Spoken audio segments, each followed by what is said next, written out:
Vocês vão sentir falta do Bolsonaro. Foi o primeiro presidente da história do Brasil que fez algo, diminuiu o imposto, de verdade.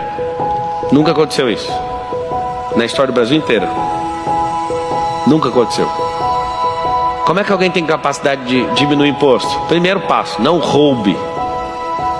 Segundo passo, seja gestor de recursos. Terceiro, ame o povo. Você pode ser petista, você pode ser o que for. Escute até o final. Se não tiver gente com o perfil dele. Nós perdemos 4 anos agora. O Brasil poderia ter ido para um lugar que você não imagina. Vou repetir mais uma vez. Entramos em outra crise. Em 38 presidentes que já sentaram lá no Planalto, nenhum, absolutamente, baixou o imposto. A gente estava preparado para rampar. Agora nós vamos ter que desligar o motor.